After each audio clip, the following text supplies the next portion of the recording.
This white supremacy and racism is running rampant all over the globe, and it's really destroying this country and the world at large. You know, we've had enough of rap music and R&B music that just speaks about destructive behavior.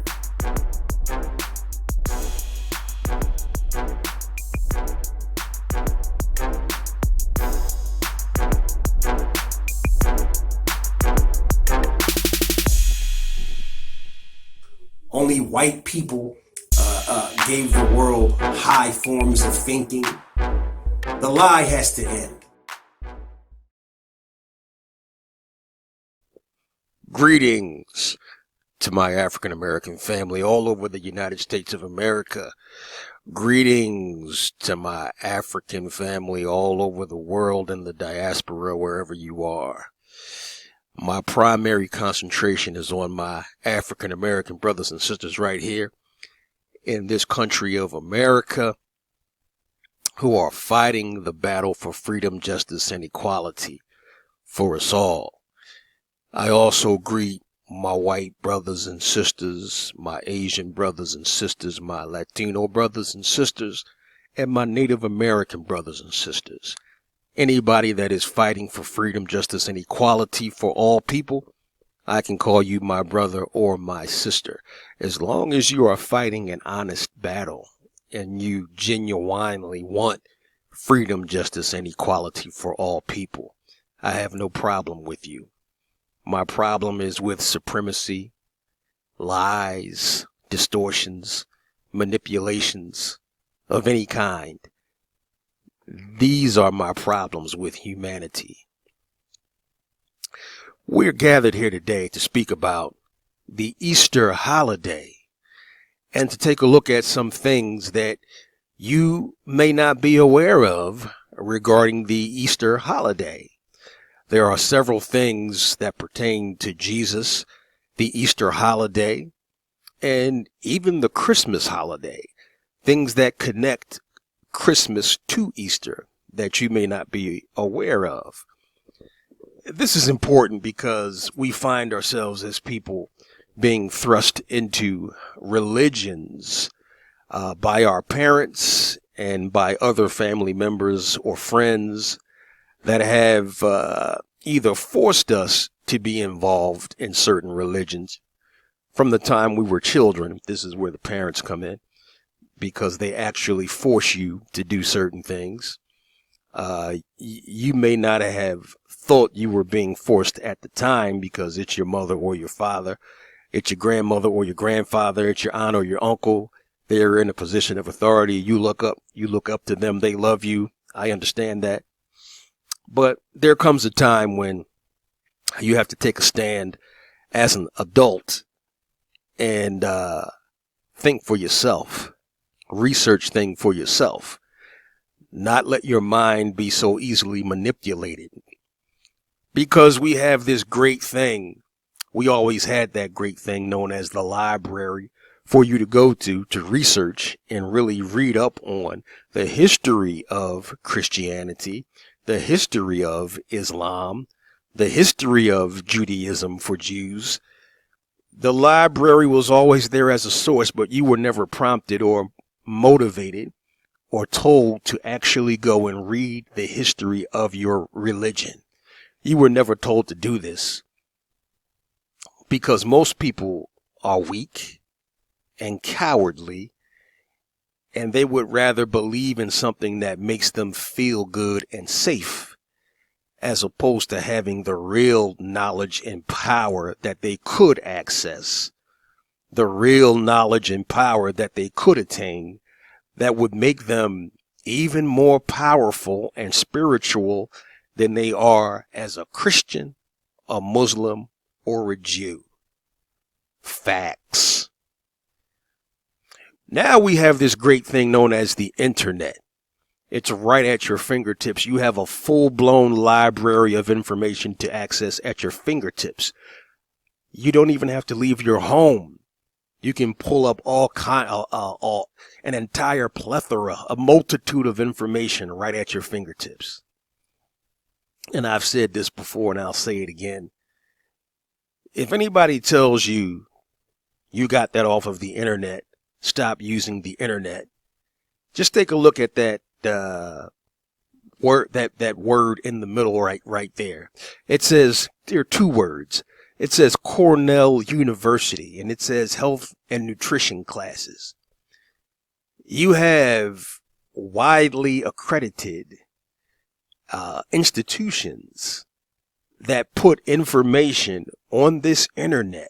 There you see Cornell University advertising on this internet. Cornell University is one of the most widely respected institutions on the planet. Okay.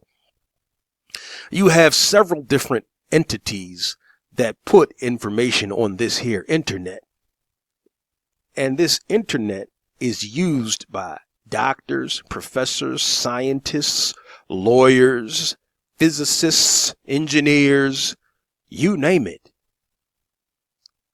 Are you telling me it's okay for them to use it and find information and look things up, but it's not okay for you to do the same? Is this what you're telling me? It's okay for your doctor, and any other scientist to go to this here internet as a resource to quickly find pieces of information that they need instant access to. It's okay for them to do that, but you're not smart enough to do it. You, the average everyday American citizen, the average everyday citizen of the world, it's not okay for you to access the internet because you're not smart enough. Is this true? If you think this is true, then my friend, you are headed for a great disaster in your life, because this means that your thinking is skewed, your thinking is warped, and you have no hope, no real hope to actually get to the level where you realize your full potential as a human being. You have no hope in doing this because you have no confidence in yourself. You really have no confidence in who you are. You're more comfortable with being led and being told what to believe and being told what to do. You're comfortable being inside of a religion that your mother, your father, your uncle, your grandmother, your grandfather, you're comfortable being in that religion because they were comfortable in the religion, because it made them feel good. It made them feel emotional. You're confusing emotionality. If I just came up with that word, if that's a word, but you're confusing and conflating emotionalism with something that's supposed to actually be real and true. When you're just having a group emotional response in church because some people or somebody told you that something was true. This is what you're doing. When there is no proof that if you weren't inside of that religion, if you weren't on your knees praying to a God that you have never seen, a Jesus that you have never seen, an Allah that you have never seen, a Yahweh that you have never seen, because these names that they have come up with, these are supposed to be spirit daddies in the sky. That's what they're supposed to be, and you know it, because these so-called gods are referred to as he did this for me, he did that, he did this, he did that. And it's amazing to me how you women sit back and you accept that your God is a man, when all three of those religions leave you out of the Godhead. They leave you out of the Godhead. It's always he did this. It's never my great mother and my great father did these things. It's always my heavenly father did this, my heavenly father did that. Allah, he did this, he did that. Yahweh, he did this, he did that. And you people still don't understand that men wrote these books. Chauvinistic, terrified men that were terrified of the power of women. And that just goes to show you the shortcomings in all three of these religions, that their gods are nothing but men.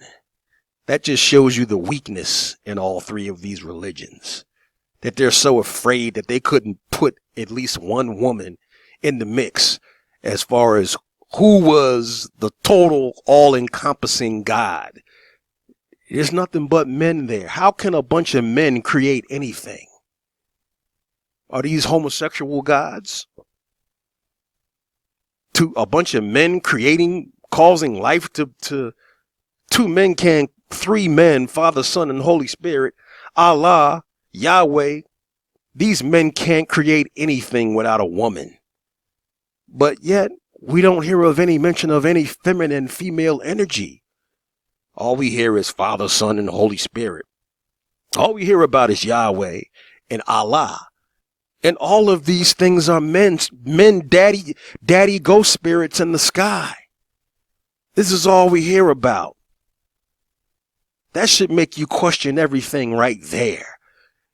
Because if you have any sense in your head, if you're taking a look at the way nature works, the way the animal kingdom works, the way human beings work, you would know that the most powerful force in creation, the one force that has the most to do with bringing forth new life, which in my opinion is the most impressive thing about God, period, the ability for God to bring forth new life. The one source that has the most to do with this is not the man, it is the woman. It is the female. Yet you believe in religions that specifically leave the woman out. Father, Son, Holy Spirit, Yahweh, Allah, all referred to as he this, he that, he did this, he did that. This should give you a cue as to understanding that these religions were created by fearful men that wanted to control women and everything else. The things that are written in these religions about how women are supposed to take a back seat, how women are supposed to be secondary creatures to men. This is in all three of these religions, and you know it is. You can pull quotes out of each one of these books, the Bible, the Quran, the Torah, and you can see how it's deliberately oppressive and discriminatory and even sometimes violent toward women. Yet you give these religions credibility. Yet you believe in these things, these creations of man, as if they were true, when you can't prove any of it. Just because something happened after you prayed or after you gave reverence to one of these three gods doesn't mean that thing was not going to happen anyway, based on you having a positive mindset and based on you taking action in certain areas to cause things to happen. Because you can't prove any of this. You can't prove that there's a God named Yahweh. You can't prove that there's a God named Allah. And you can't prove any Jesus ever existed. Because I said it before and I'll say it again. There are no burial tombs for Jesus's so-called relatives, Mary, Joseph, Jesus's brothers. There are no tombs or bones for these people. There are none. Jesus was a man, according to you. I don't believe he ever existed as a man, but you people do. So the remains of his family should be somewhere. Where are they? The world has been going through hell for thousands of years, or at least hundreds of years. We needed this Jesus to come back hundreds upon hundreds of years ago to help us and save us. He ain't showed up yet. He ain't showed up yet. You keep giving me this excuse. No man knows the day or the hour, but he's coming back. You know, you can keep saying that forever, and it's a forever excuse. Do you realize this? It's a forever excuse. You can continue saying that forever and ever and ever, and that gives him a reason to never come back. Do you realize this? That's a fact. And there are no historical references from other nations that lived beside Christians at the time that write about any Jesus Christ living or performing any miracles. All of these references and these so-called sources that Christians tell me that prove Jesus existed, they're all Christian sources. They use the Bible to prove the existence of Jesus. What the hell is the Bible going to say? It's a propaganda book about their Jesus. You can't use the same source to prove one source exists. You have to use a totally objective and a totally removed source to prove the existence of it. That's like you asking my mother, did I ever exist? That's like you asking my mother. That's like you reading a book that my mother wrote that was about me. Okay? And you want to try to find out if Maurice Black ever existed. You go to the book that my mother wrote. What's my mother going to write about me? Is she going to make it seem like I never existed? But there's a possibility that I didn't exist. You have to look for you have to have testimony from other people, not just my mother, not just the book that my mother wrote, which would be the Bible. You need other books and sources to prove that I existed. That's how you have credibility. That's real credibility. This is the problem with Jesus and Christianity. This is the problem that you Christians have. And as far as Islam and Allah is concerned, where is the proof that Prophet Muhammad ever existed? Where are his bones? There aren't even any images of him. Where are the pictures? What do you have? You have stories in a book is what you have. Now, I'm not saying if you have some proof that he existed, you need to show me and prove it to me. If you have none, then please learn some real world history. Learn real world history, things that actually really happened throughout the history of the world. That's what you need to do. Now, I said all that. That doesn't mean that I don't believe in God. I believe in the gods of the original gods of our ancient African ancestors. Now, these gods are basically built off of scientific observation of the planet Earth and the stars. They're not based on sky daddies, imaginary characters. And when they do use that type of symbolism, it's symbolism. It's understood that this is a symbolic characterization of energy. The ultimate energy that manifested itself inside all things. This is called spirituality. The understanding that this God that you're believing in is female and male energy that mingles together with each other to produce life. So you don't have any racism, any male chauvinism in our ancient African religions and spirituality. These things only come into play when foreigners come into Africa and bring their corrupted, polluted ideas in, bring their religions in. And by the way, this Christianity, this Islam, and this Judaism, all three of these religions are responsible for some of the most violent and perverse acts that mankind has ever known. You got Muslims chopping people's heads off. throwing acid in women's faces. You got Christians crucifying people, burning people at the stake. You got Jews murdering women and children in the Old Testament. In the Old Testament, rather. You got Jews making slaves out of people in the Old Testament. All of these are in you got Muslims making slaves out of people. Rules and regulations of how to treat a slave in the Quran. Same thing in the Bible. You got Jesus Christ never saying not to have a slave. Never saying not one time that it's wrong to keep slaves. You got Jesus saying, render unto Caesar what is Caesar's and render unto God what is God's.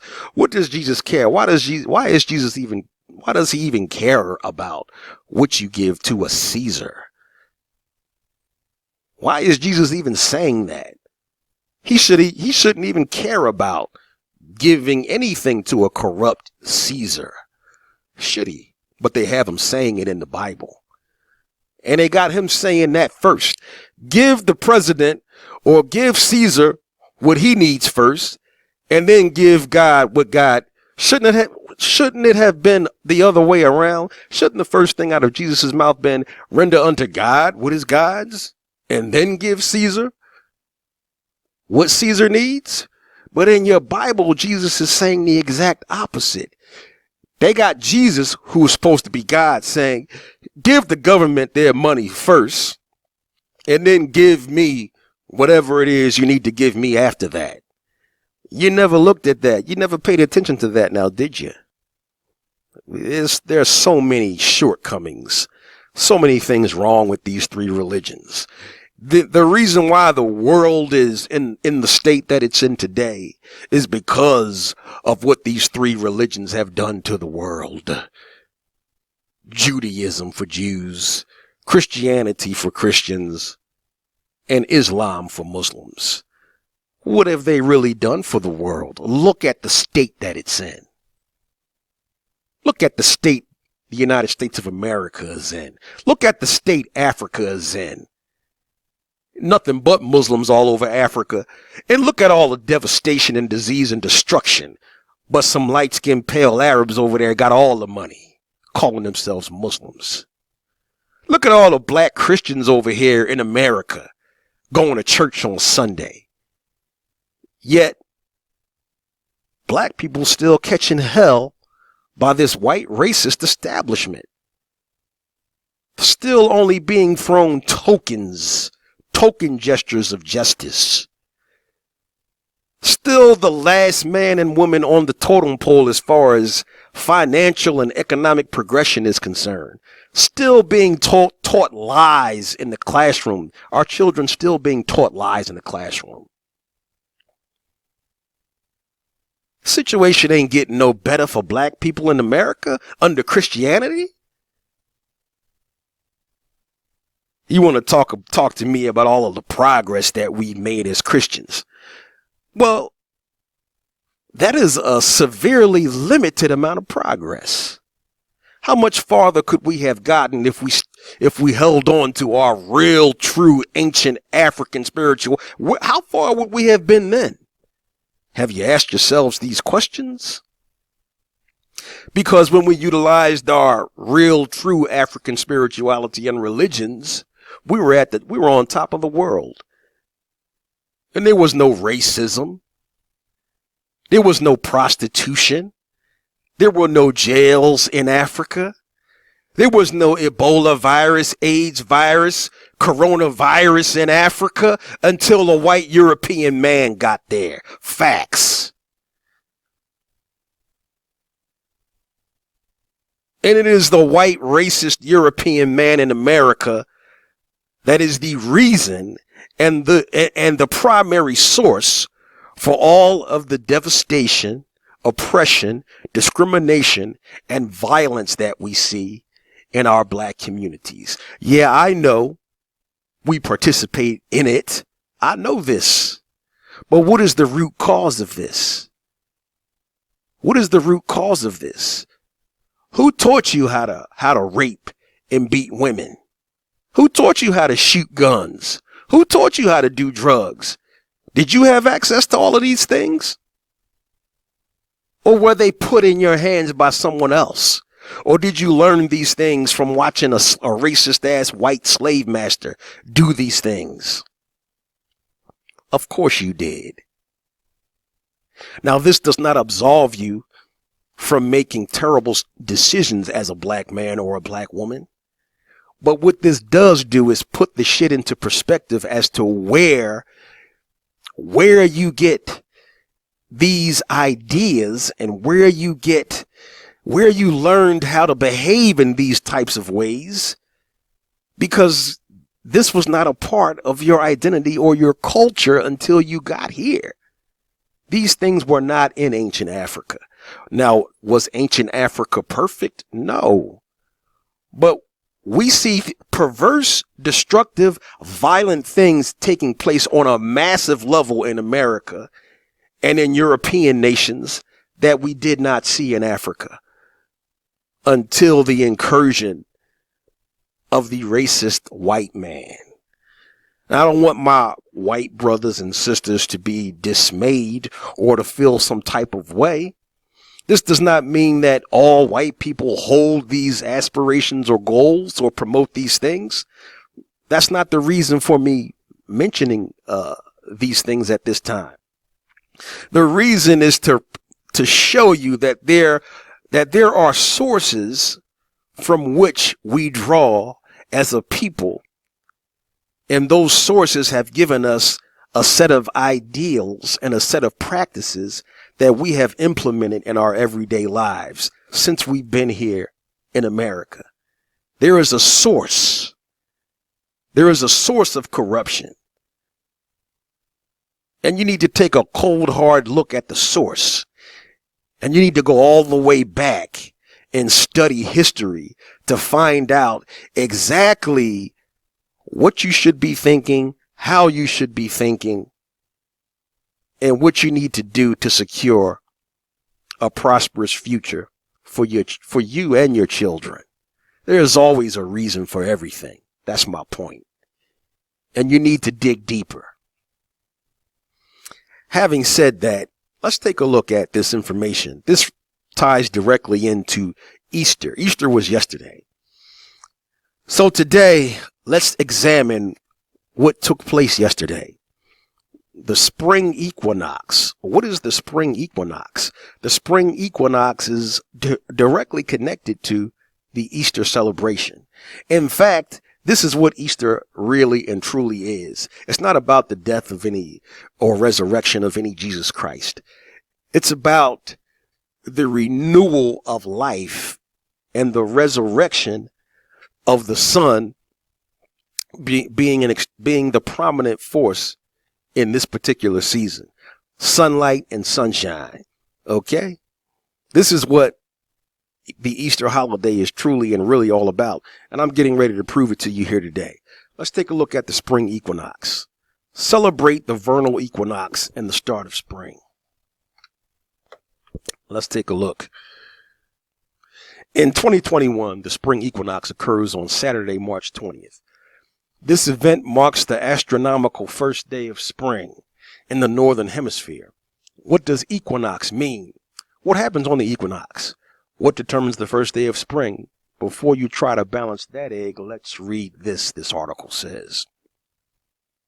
In the northern hemisphere, the March equinox, aka spring equinox or vernal equinox, occurs when the sun crosses the equator line, heading north. This event marks the start of the spring in the northern half of the globe. After this date, the northern hemisphere begins to be tilted more toward the sun, resulting in increasing daylight hours and warming temperatures. In the southern hemisphere, it's the opposite. The March equinox marks the start of autumn as the southern hemisphere begins to be tilted away from the sun. When is the first day of spring? Saturday, March 20th, okay, in the northern hemisphere. Let's go further here. The word equinox comes from the Latin words for equal night. Equus meaning equal and nox meaning night. Equinox. On the equinox, the length of the day and the night is nearly equal in all parts of the world. Okay?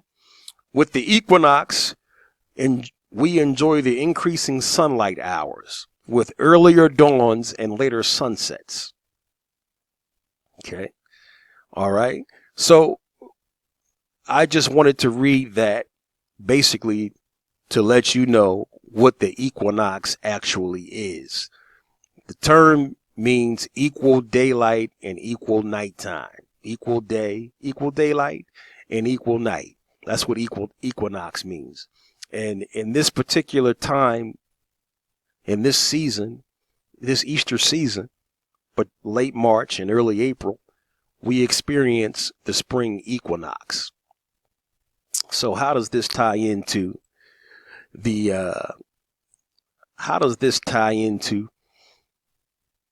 this Easter holiday? Let's look at paganism first. What is a pagan? Because Easter has many ties, this celebration has many ties with paganism. Okay? A pagan is a person holding a religious belief other than those of the main world religions. Okay, the main world religions at this time happen to be Judaism, Christianity, and Islam. So a Muslim would look at a Christian as a pagan. Christians could look at Muslims as pagans.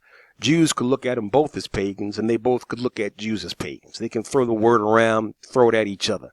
Or if you believe in anything other than that, if you're a Buddhist, if you believe in the original religions of the world and the original spiritualities of the world, the first ones, the African ones, you would be looked upon as a pagan. Okay? Now let's take a look at a more in-depth definition of a pagan. What do pagans believe? That nature is sacred and that the natural cycles of birth, growth, and death observed in the world around us carry profoundly spiritual meanings. Human beings are seen as part of nature, along with other animals, trees, stones, plants, and everything else that is on the earth. As far as I'm concerned, I would rather be a pagan. Based on this definition, this says pagans believe that nature is sacred and that the natural cycles of birth, growth, and death that are observed in the world around us carry profoundly spiritual meanings. Human beings are seen as part of nature, being directly connected to it, not people that go sport hunting for sport, people that try to figure out artificial and synthetic means of tearing your immune system down so they can give you a vaccine or a drug that you have to totally rely on now. Instead of relying on nature, now you have to rely on their artificial, mad scientist created vaccines and medications now. Instead of you relying on nature, the natural immune system that God gave to you. Okay.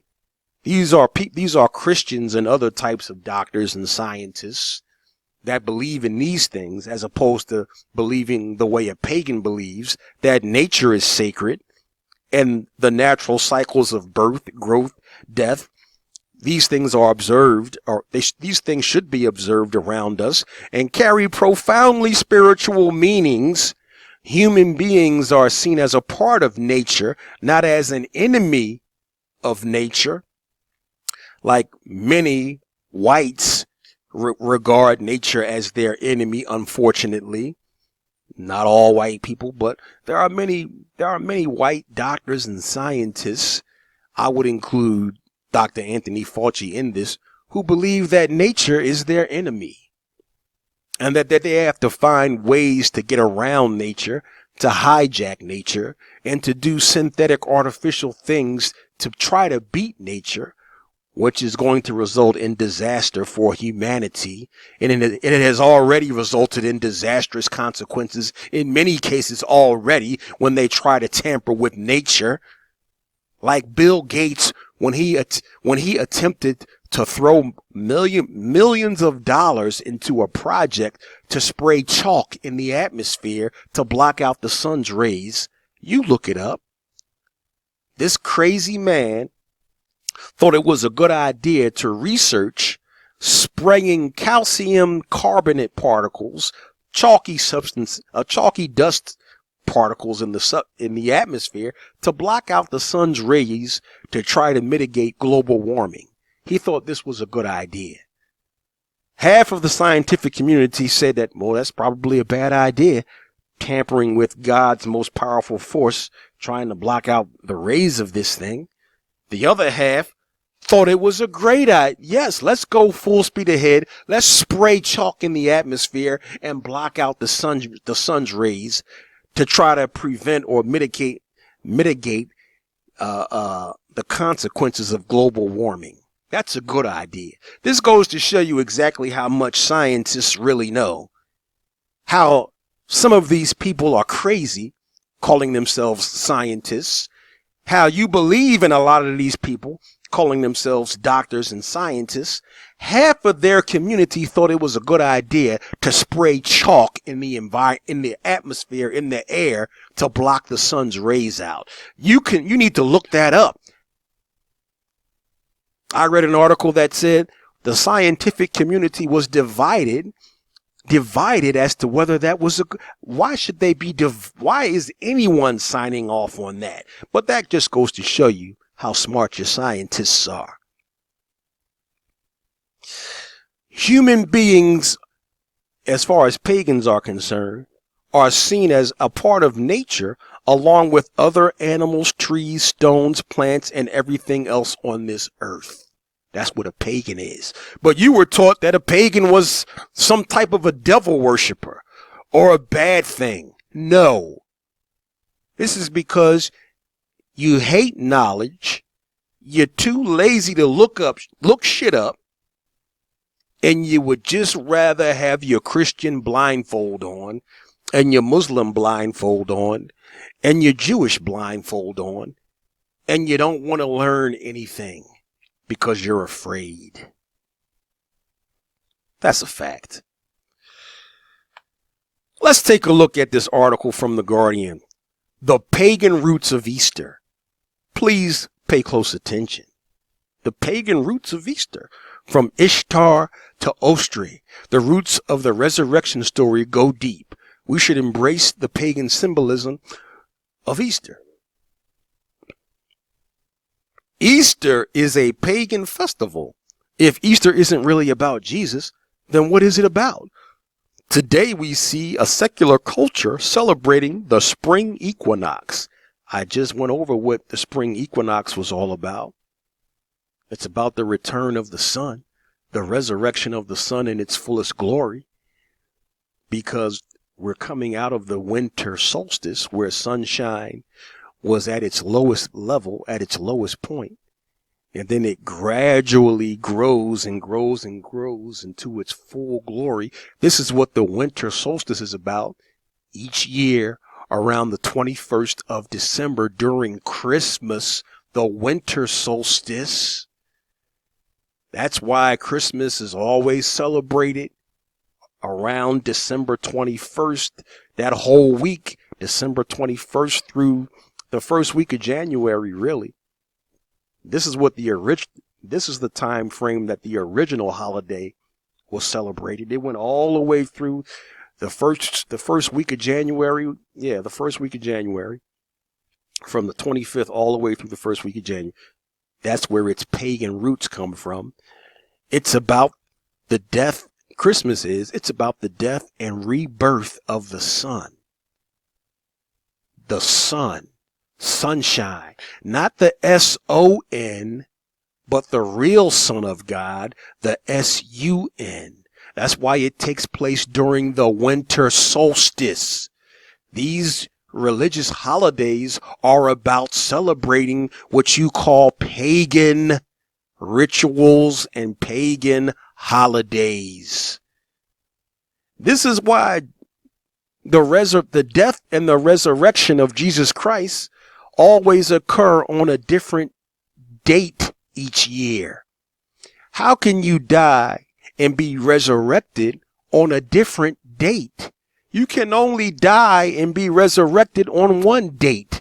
Just like your birth date and your death date as a human being is never going to change. The day is going to be different. It could be any day between Sunday to Saturday. Your birthday could land on any day, but the numerical date stays the same.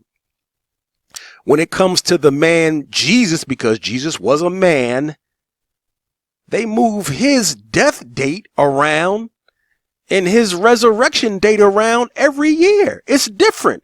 How can you die and be resurrected on a different numerical date? If you die on the 25th of April, you died on the 25th of April. If you were so-called resurrected on the 29th of April, you'll always have to have that date as your resurrection date. Not Jesus.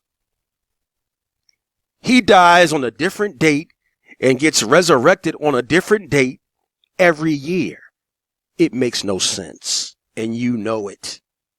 It makes no sense, and you know it. The only way it does make sense is if Easter is really about the rebirth or resurrection of the actual sun.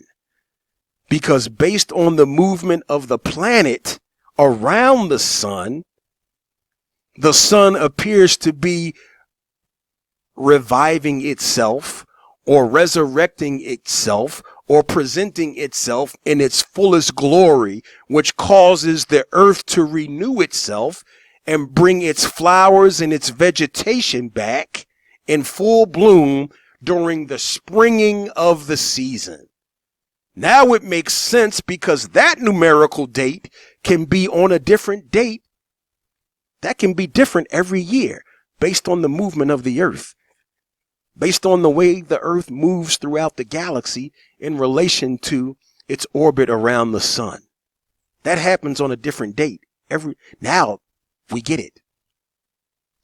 But because this is a pagan celebration, the date can be different, but you always have to celebrate it on Sunday. Have you ever noticed that? Now, your birthday and your death day is going to be on different days every year. The numerical date is going to be the same. But the day that you celebrate your birthday and the anniversary of your death, that day, the actual day, Monday, Tuesday, Wednesday, that can be different. But Easter has to always be celebrated on Sunday. Sunday.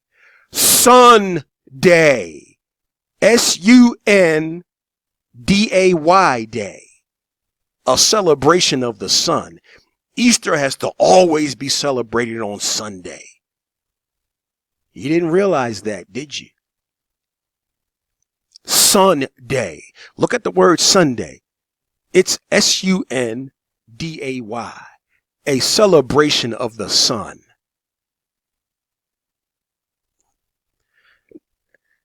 Let's continue to read. Early Christianity made a pragmatic acceptance of ancient pagan practices, most of which we enjoy today as Easter. The general symbolic story of the death of the sun, as far as Christians is concerned, the S-O-N, but as far as people that deal with real reality are concerned, the S-U-N, on a cross. That cross being the constellation of the Southern Cross. When you look up into the galaxy, it makes the shape of a cross. And his rebirth, overcoming the powers of darkness, was a well-worn story in the ancient world. There were plenty of parallel, rival, resurrected saviors.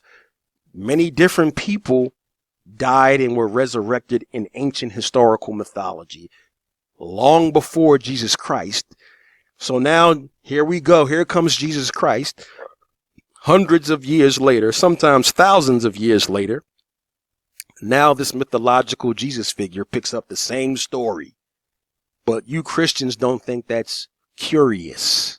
that your Savior has the same story as others had thousands of years before him. The same one.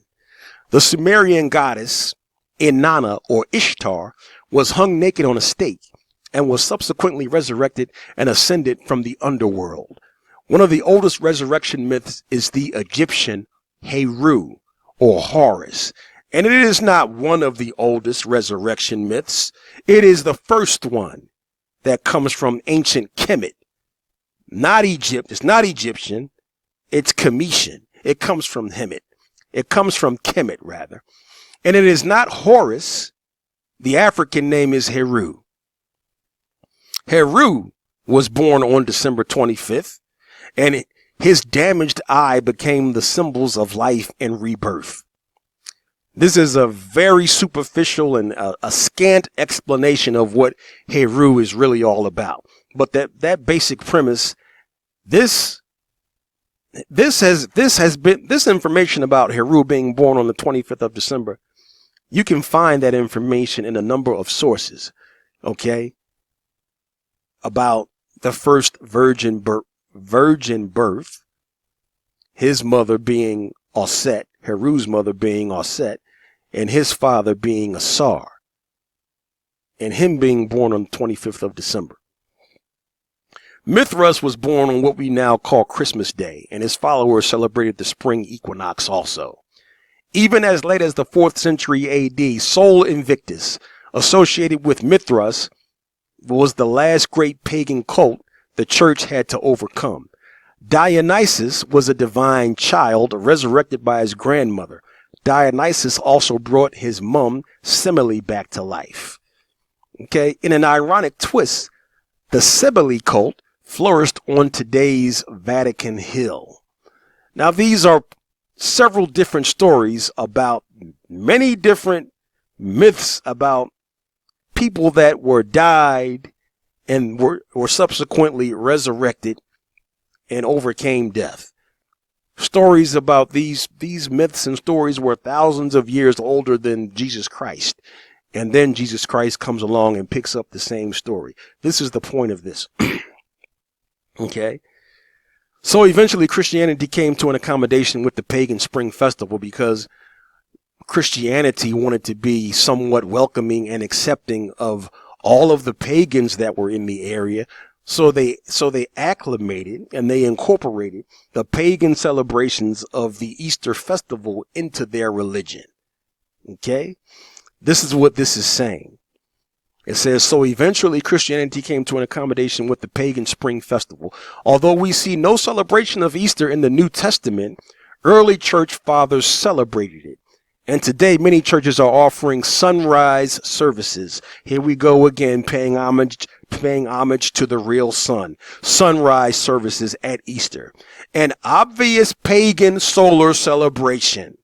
The date of Easter is not fixed, but instead is governed by the phases of the moon and the sun. How pagan is that? All the fun things about Easter are pagan. Bunny rabbits are left over from the pagan festival of Eostre, or Ostre, a great northern goddess whose symbol was the rabbit or the hare. Exchange of eggs is an ancient custom celebrated by many cultures. Hot cross buns are very ancient as well. In the Old Testament, we see the Israelites baking sweet buns for an idol and religious leaders trying to put a stop to it. The early church clergy also tried to put a stop to sacred cakes being baked at Easter. In the end, in the face of defiant cake-baking pagan women, they gave up and blessed these cakes and incorporated all of these things into the Easter celebration. Okay, plain and simple. Goes back to the festival of Eostre, or Ostre, a northern goddess. That's where you get the word Easter from, Eostre. Plain and simple. Plain and simple. What could be more plain and simple? Let's take a look at another article. Astrotheology, the true story of Jesus's, the sons, because this man knows what it's really all about. The true story of Jesus's, or the son's, birth, death, and resurrection. The Christian religion is a parody on the worship of the Son, in which they put a man whom they call Christ in the place of the Son and pay him the same adoration which was originally paid to the real Son. Who said that? One of the founding fathers, Thomas Paine, one of the founding fathers of these here United States of America. He said it. No greater truth has been known to be expounded by Thomas Paine, the spiritual leader of our nation's founding fathers. The original Gnostic Jewish Christian scriptural writers understood that Jesus was not to be interpreted as a real human being, as the members of a branch of a Messianic Judaism. Let me read that again. The original Gnostic Jewish Christian scriptural writers understood that Jesus was not to be interpreted as a human being, as the members of a branch of Messianic Judaism interpreted him. Okay? He was not to be interpreted like that, like some Messianic Jews interpreted him. Because Messianic Judaism was a branch of the ancient world of solar religions, in spite of the fact that Messianic Judaism and all ancient world religions are bound to Greek Hellenistic religious policy that requires the gods in all religious cultures be conquered by Greeks to portray their gods as human characters in statues and in scripture at the point of death by a Greek religious sword for failure to do so. What does this mean? This article is trying to say that the original spiritual writers and interpreters of ancient religious ideas, they understood that Jesus was never meant to be interpreted as a human being. They understood that this Jesus was a symbol of the Son, the S-U-N, not the S-O-N.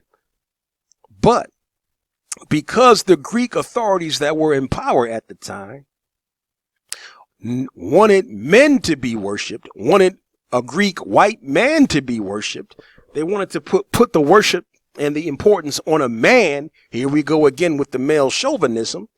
They said, we're going to make Jesus a real man, and you need to bow down and worship this real white man. Facts. But the original interpreters of the faith understood that this is not the case. That's what this article is saying here.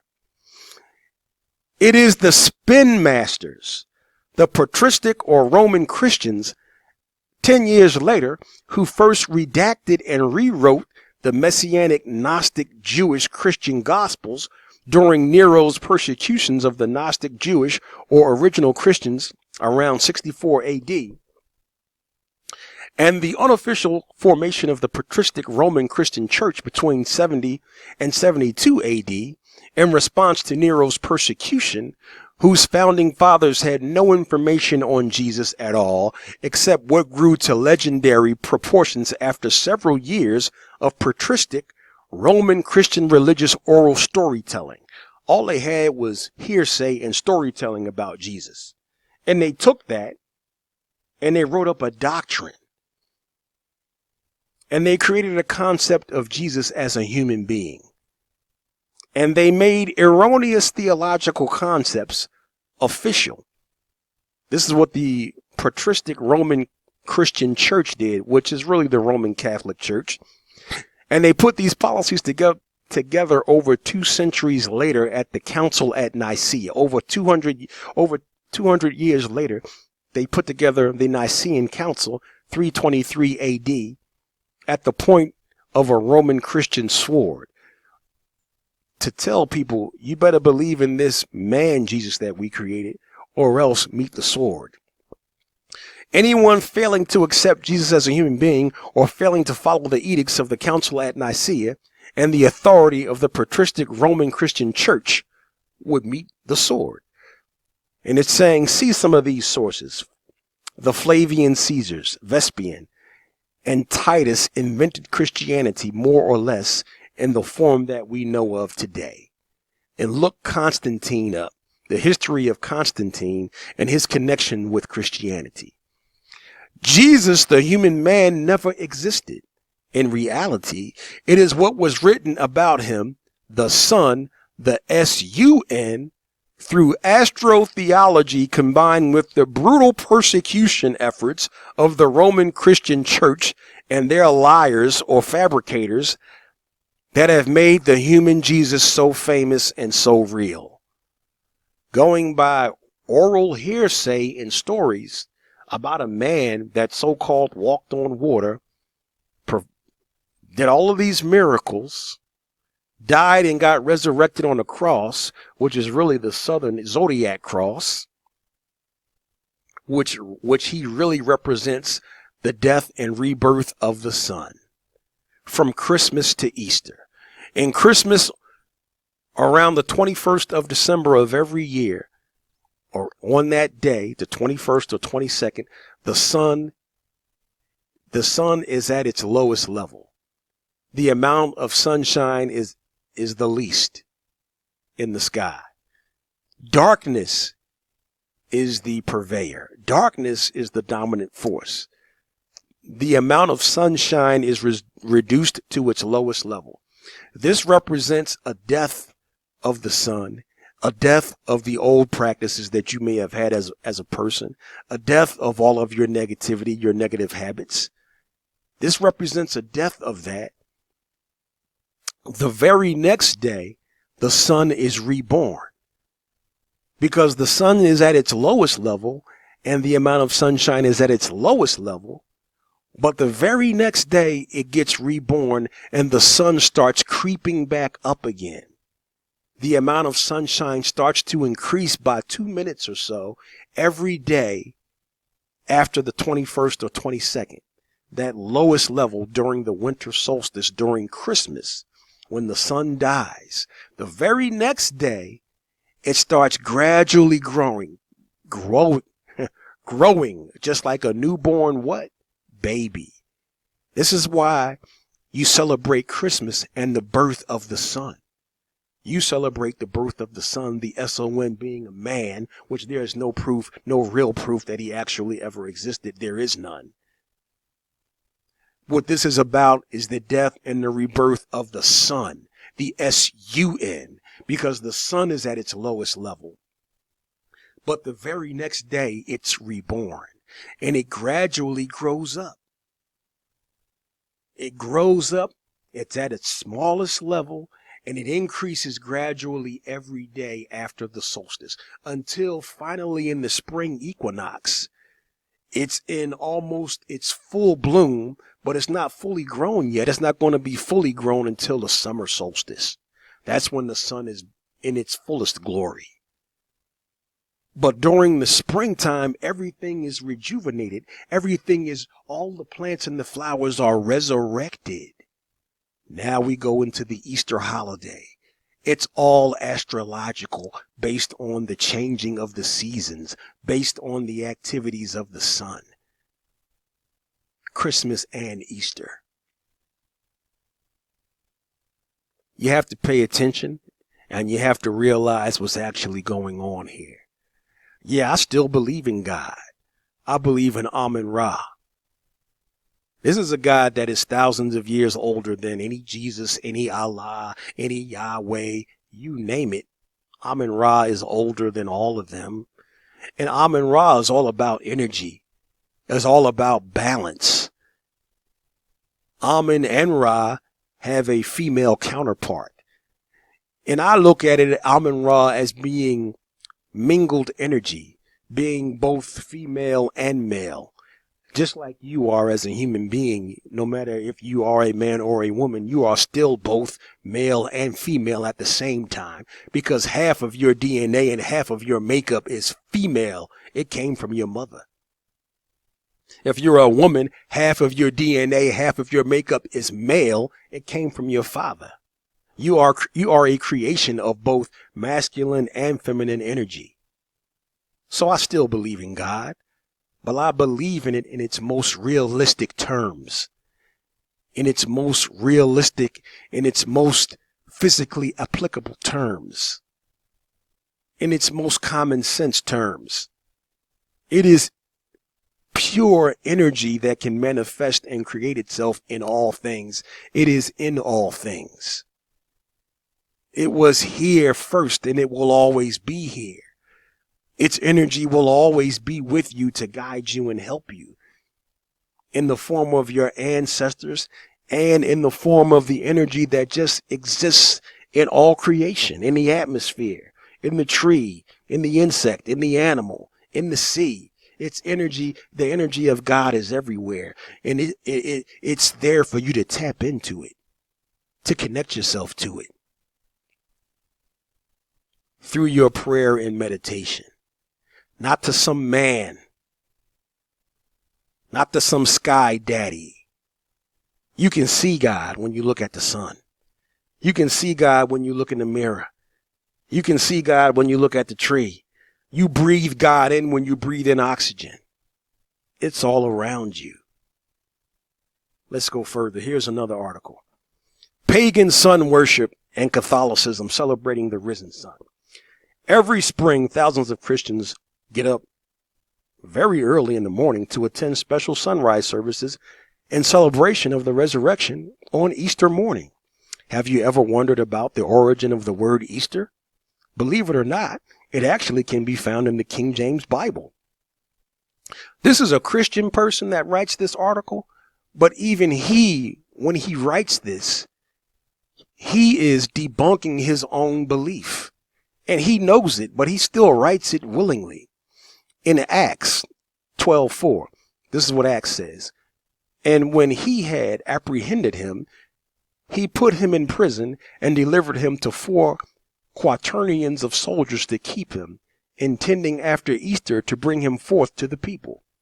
The word in the Greek translated as Easter is Pascha, which Strong's Concordance defines as follows. Pascha, Pashka, or the Passover. It means Passover. Pascha means Passover. The meal, the day, the festival, or the special sacrifices connected with Easter. Passover. Easter has a direct connection to Passover. Pascha is most commonly translated as Passover. And the 29 times this word appears in the New Testament, only on this one occasion is it translated as Easter. Today, Easter is by far the most commonly used term for the day of resurrection. But the disciples have recognized the term and used it in connection with the resurrection of Christ. Just where does the word Easter originate from? The origins of Easter. Okay. The English word Easter and the German Ostern comes from a common origin.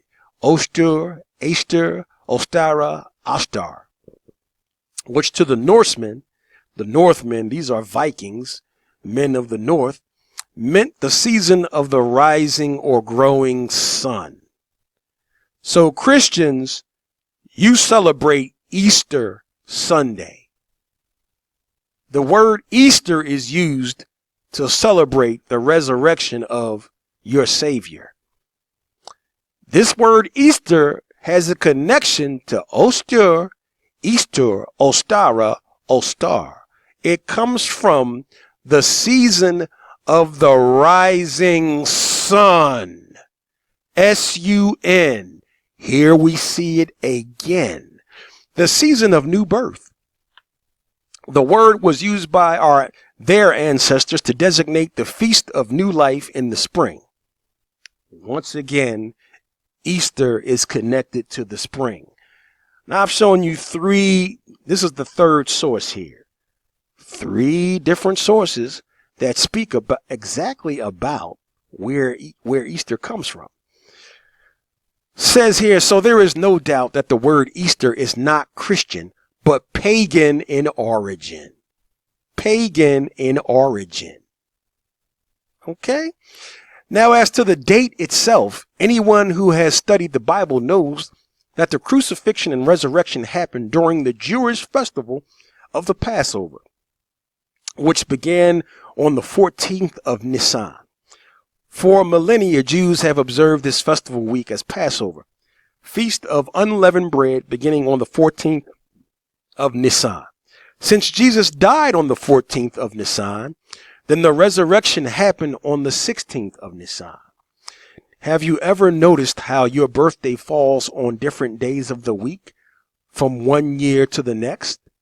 One year it may be on a Monday and the next may be on a Wednesday. Such is the case with Passover. That being true, then why is the resurrection day always celebrated on Sunday? Why does the day never change? Each year, if you were to follow the Bible, it should fall on a different day of the week and only occasionally on Sunday. What he's saying here is that Easter should never be on Sunday all of the time because the death and resurrection happened on a specific date. In the early church, this issue caused quite a controversy. Why is it happening on Sunday all the time? Because I told you before, it has to be on the day that shows reverence and respect, on the day that worships the sun. Sunday. And this is what this article is alluding to. This is what this information is alluding to. And you can read it for yourself. Pagan sun worship in Catholicism, celebrating the risen sun. You can look the article up for yourself. Let's see here. One might respond, the Lord was risen on a Sunday, and that is why we keep it so. That sounds fine. But where does the Bible anywhere proclaim Sunday as a day to be observed for its holiness? And what of the sunrise service on the unbiblical day of Easter Sunday? The first day of the week cometh Mary Magdalene early, when it was yet dark, unto the sepulchre, and seeth the stone taken away from the sepulchre. The Bible tells us the tomb was empty before sunrise. Before the sun rose, the tomb was empty. It was dark. The resurrection had already occurred while it was dark, perhaps hours before. Yet thousands of people gather each year facing the east where the sun rises. As an integral part of their resurrection service, they wait for the sun to come out, as a pagan sun worshiper would do. Now, clearly, these people are not consciously worshiping the sun, these Christians he's talking about, yet their actions would be indistinguishable from a pagan. Were one present at the same time, if they were present at the same time, they would both be rejoicing at the moment of the rising sun on Sunday. The pagan at this time of year would be celebrating an increasing of the sun, the real sun, following the spring vernal equinox. That is the day on which the amount of darkness and daylight are the same in duration. Following that day, the amount of daylight would steadily increase. Like I told you, the sunshine gradually grows like a newborn baby on Christmas Day. A little each day. This increase of daylight in the spring brings about summer and makes crops thrive, makes new life grow. I already said this. Crops thrive, makes the flowers come out. Thus the association with fertility, eggs, rabbits, and chickens. Hence the association always to Sunday to celebrate the increasing of the God of the sun on the Sunday. Easter Sunday. Sunday. Need I say more? You can read this entire article if you want. It is just one more source that explains exactly what is going on here, people. So once again, I tell you, I believe in God. I believe in the God of my ancient African ancestors. These were the first people to teach the planet how to read, write, do arithmetic. These were the first people to teach the planet about God and spirituality. And when they did it, there was no Jesus around. There was no Yahweh around. There was no Allah around. And they had balance as far as the feminine energy and the masculine energy. Wherever there was a masculine male god, he had a female consort who was equally as powerful as he was as a god. Whenever you have Amen, you have Ament. or you have Amunet, or you have Mother Mut, M-U-T, which is the equivalent power source of God, Amen. Wherever you have Ra, God Ra, you had Hathor. Hathor, I believe, was the sun god Ra's, was his counterpart. Hathor, goddess Hathor, black goddess Hathor. Okay? These gods and goddesses are black because blacks were the first people to inhabit the planet. It's not racist. It's not being I'm not being a racist when I say this. It's not racism. These are just historical facts.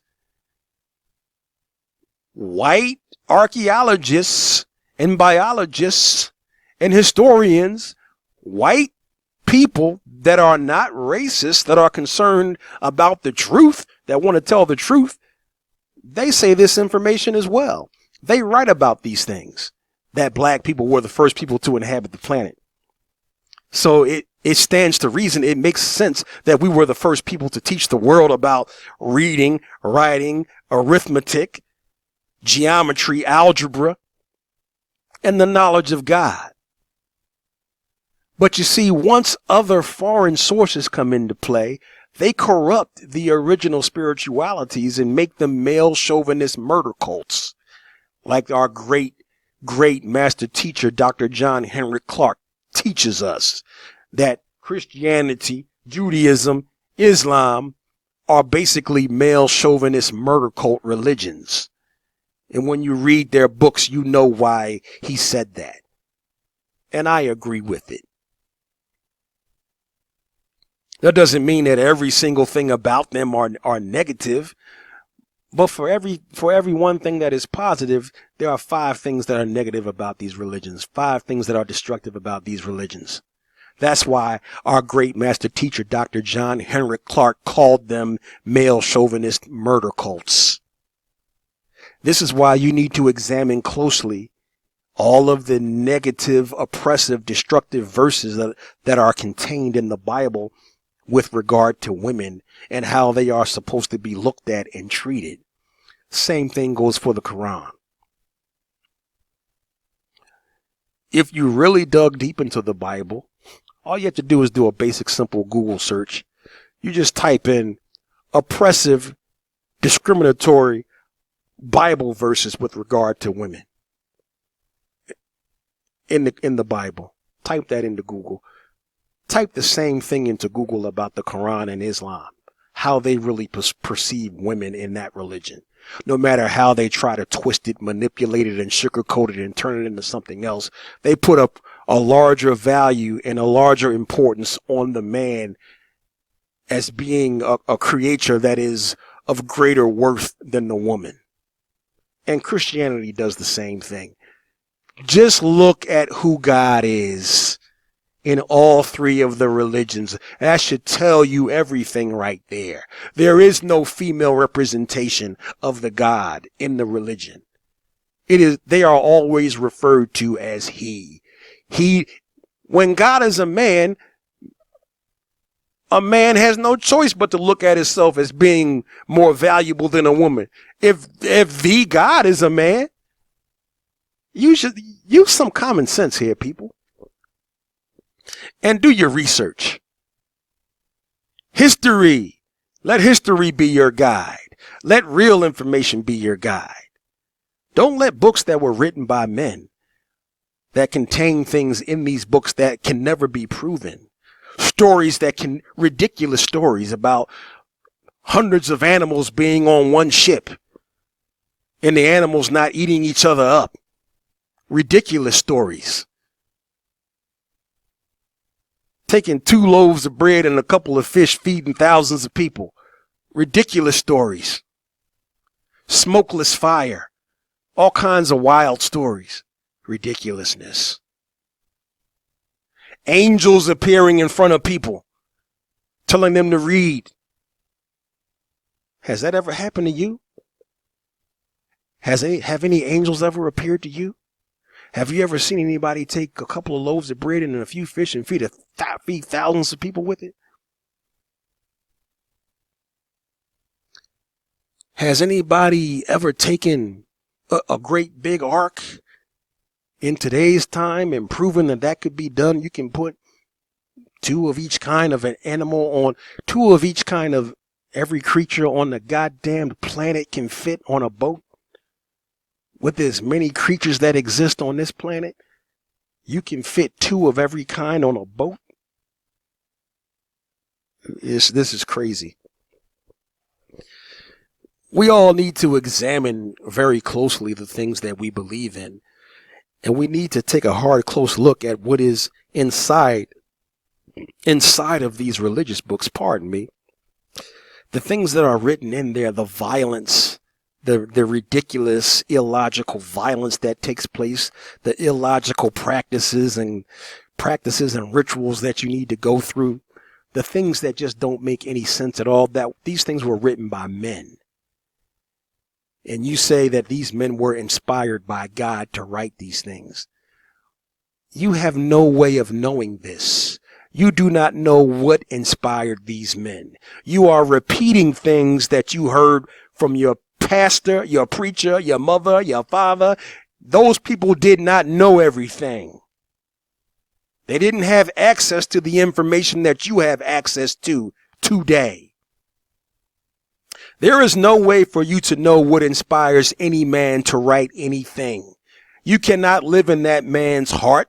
This man that lived thousands of years ago, that wrote these scrolls, that wrote this Bible. You don't know what the hell was on their minds. Stop it. Why don't you stop? You don't know what inspired these people to write the Quran. Men wrote it. You have no way of knowing whether it was inspired by any God. You cannot know this.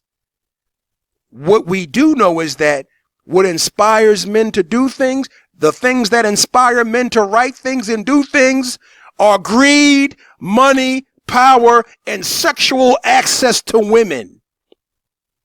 We know this for a fact. You know these are the motivating factors of men. Greed, money, power, and lust. You know these things inspire men to write certain things. You know this is a fact. So please stop. Am I saying these are the only motivating factors? No. But you have to at least take into consideration that some of these things invaded the hearts and the minds of the men that wrote this Bible, these Jewish texts, this Quran, and whatever else it is that you see that is written about God and spirituality. This includes the original African texts as well. We must, if we see something that sounds strange or doesn't make logical sense or just doesn't sound right, you must include the possibility of the minds and hearts of men being corrupted when they wrote it. You must include ulterior motives behind the things that they wrote when they wrote these things in these spiritual books. You cannot overlook it, because they were written by men. And this includes my ancient African spirituality. If there are things in there that don't add up, I must conclude that I cannot accept that.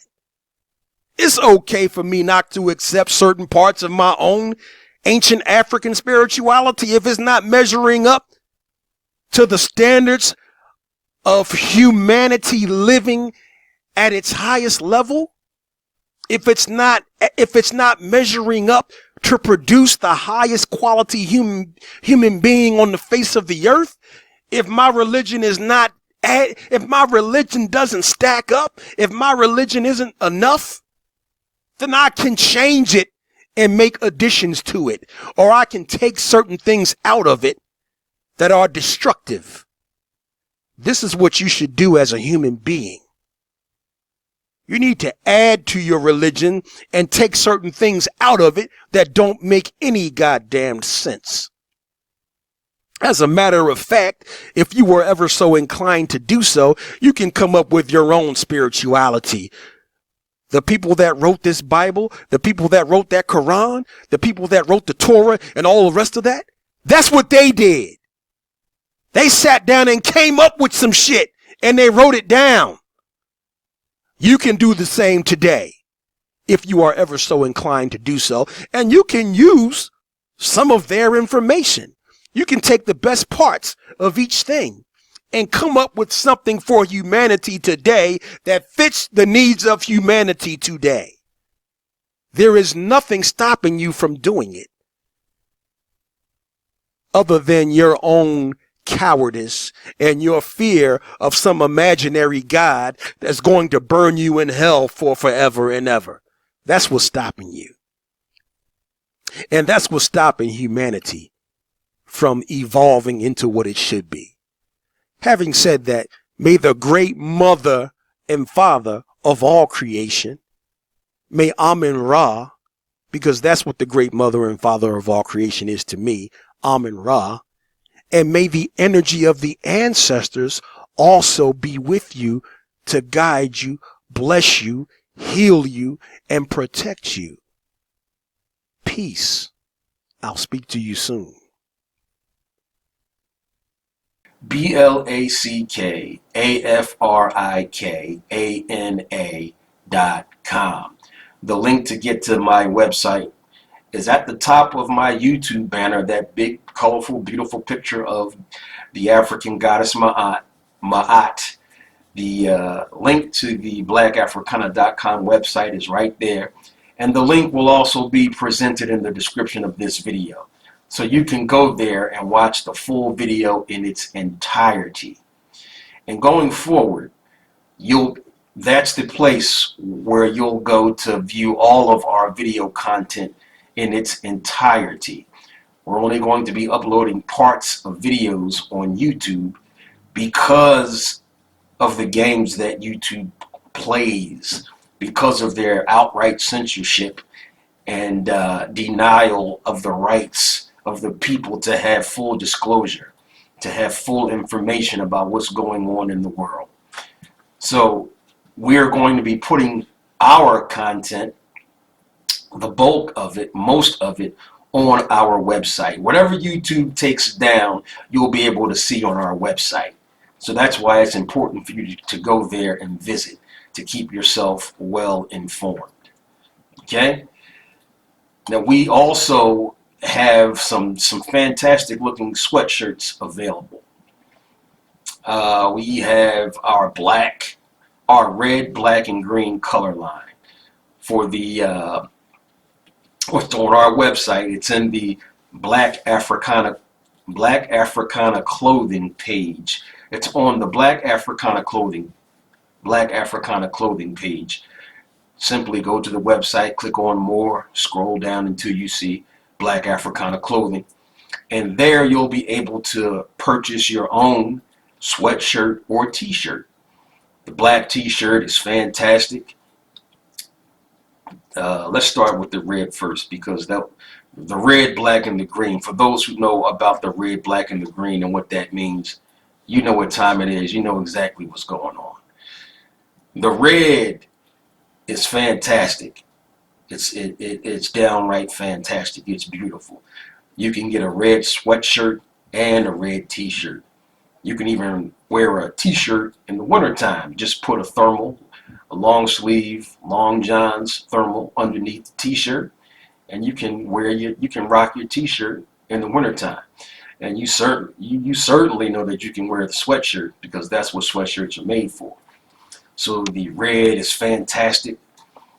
The green stands out. I like that green color.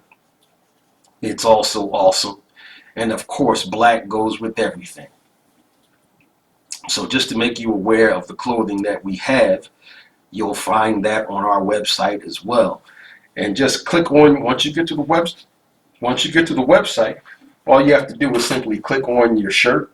Once you click on it, it'll take you right to the link so that you can purchase it. So I just wanted to make you aware of what was going on, what YouTube was doing, how they were removing people's videos.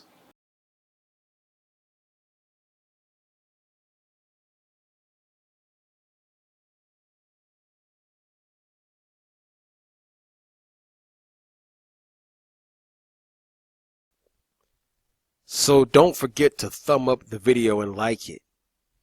Share the video with your family and your friends. Subscribe to the YouTube channel and click that bell icon to be notified of new uploaded video. Thank you and have a great day.